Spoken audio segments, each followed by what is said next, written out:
la marque en décembre 2018. Il faut savoir que ce n'était pas un lancement préparé. C'est-à-dire que j'ai eu l'idée en 2 mois et j'ai réalisé directement les produits et je suis allée à une exposition. C'est comme ça que ça a démarré. Du coup, quand j'ai lancé, j'étais moi-même surprise en fait du succès que ça avait eu. J'étais pas préparée parce que 1 mois après, je devais retourner au Canada. Et donc, en partant, j'ai dû tout arrêter. Disons que j'ai eu 2 mois d'activité et ensuite j'ai mis une pause parce que finalement, je ne pouvais pas me focuser sur mon examen et sur mon business qui me motivait tellement, qui m'excitait tellement. En fait, du coup, j'étais plus concentrée sur les études que je faisais, etc. Du coup, j'ai fait une première pause. Ensuite, il y a eu le Covid, etc. Donc là, je pense que voilà, moi, la priorité à ce moment-là, c'est vraiment la santé des proches qui étaient autour de moi. Donc, j'ai redémarré. Et ensuite, en décembre 2021, il faut savoir que dans le monde de la mode, en tout cas, décembre, c'est le rush. Et ça, je pense que c'est dans plein d'industries d'ailleurs. Je me retrouve en recevant toutes les commandes, parce qu'à l'époque, je faisais du sur-mesure, en recevant toutes les commandes de mes clients, mais en voyant un tas d'erreurs dans dans tout en fait, c'est-à-dire au niveau du contrôle qualité, parce que je n'ai pas parlé du contrôle qualité depuis, mais ça c'est vraiment la partie où beaucoup de marques se ratent et c'est vraiment la partie que je déteste faire, mais que je suis obligée de faire parce que je suis un peu perfectionniste, donc je vois vraiment tous les défauts. Je n'accepte pas que mes clients reçoivent des produits de ma marque avec des défauts. Voilà, j'ai reçu toutes les commandes et c'était pas les bonnes mesures ici, c'était pas la bonne couleur ici, c'était pas ci, c'était pas ça. Donc je pense que j'avais été un peu débordée par le niveau de commande et je me suis assise, je me suis dit mais en fait je peux plus continuer comme ça. Ça faisait donc dans 3 ans, je me suis dit je peux pas chaque année avoir le même problème et ne pas avoir de solution. En fait, à un moment donné, il faut régler définitivement ce problème-là pour évoluer parce que sinon on stagne en fait. Après ça, j'ai arrêté, j'ai fait une pause. J'ai pris le temps de me reconcentrer sur mon business et de réfléchir en fait à ce que je voulais faire. J'ai fait 1 an et demi de pause. Entre-temps, je suis retournée sur le marché du travail. J'ai travaillé dans un cabinet de conseil. Ça m'a beaucoup aidée, ça m'a énormément apporté parce que justement, dans les cabinets de conseil, on accompagne les entrepreneurs eux-mêmes à se structurer. Ça m'a beaucoup amené à réfléchir moi-même sur la structure que je voulais, où est-ce que je voulais arriver. Donc ça m'a permis de faire mon business plan parce que je n'avais pas fait. Ça a permis d'aligner en fait un peu tout en termes de direction artistique, en termes de marketing, en termes de proposition de produits même, en termes de tout dans le sens où aujourd'hui je suis capable de dire quand je vois un produit ou je vois peu importe une pièce, je suis capable de dire ah ça fait pas maison d'état ça. Mais parce que quand je dis ça fait pas maison d'état, pour moi c'est très clair en fait de qu'est-ce qui fait maison d'état. Aujourd'hui maison d'état, en tout cas le message qu'on véhicule, c'est vraiment un message de douceur de vivre en fait. C'est ça notre slogan.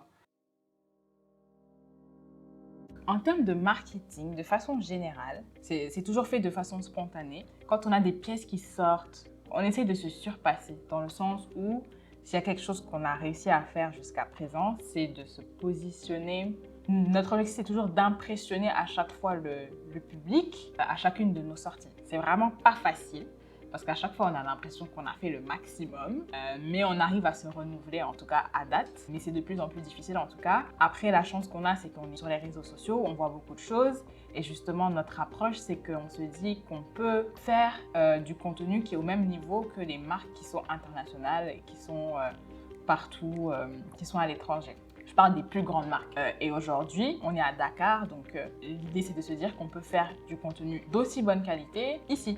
Et voilà, donc il y a une petite pression à ce niveau-là. Mais voilà, à côté de ça, on essaye de travailler avec des personnes qui sont très qualifiées, qui nous permettent d'atteindre ce niveau en fait de qualité parce que c'est bien d'avoir la direction artistique. Il faut que les photos aussi soient d'une qualité impeccable. C'est vraiment un travail d'équipe en fait.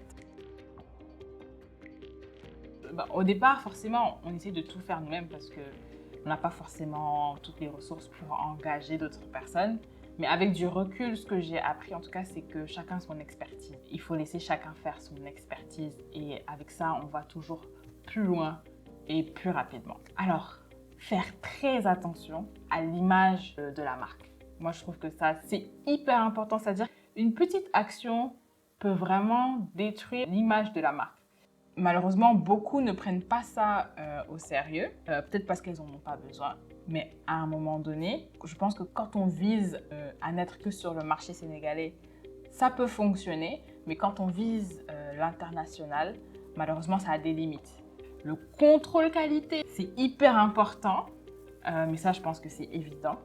Le secteur de la mode, c'est comme tout autre secteur. Hein. De toute façon, si c'est de l'entrepreneuriat, il faut se dire qu'il y aura toujours des problèmes. Il faut aller en se disant qu'il y aura des problèmes. Et comme ça, quand ils arrivent, on est préparé à les gérer. Quoi. Parce que si on se dit que tout va marcher comme sur des roulettes, ça ne va pas marcher. Moi, je vous dis que ça ne va pas marcher.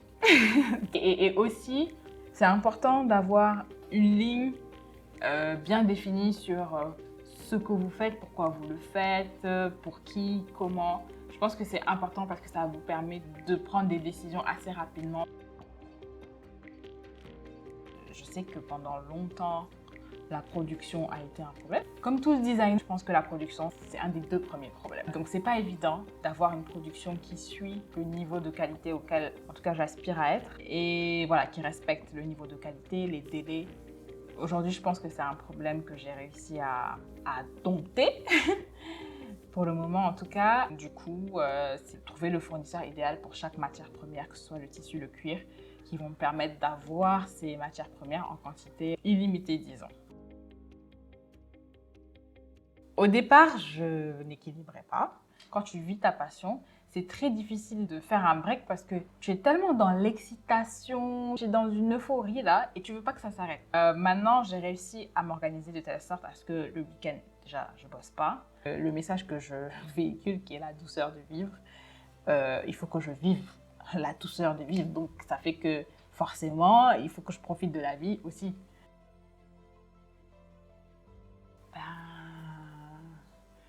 Enjoyer la vie, hein, parce qu'elle peut se terminer à n'importe quel moment. Donc, vivez la douce vie.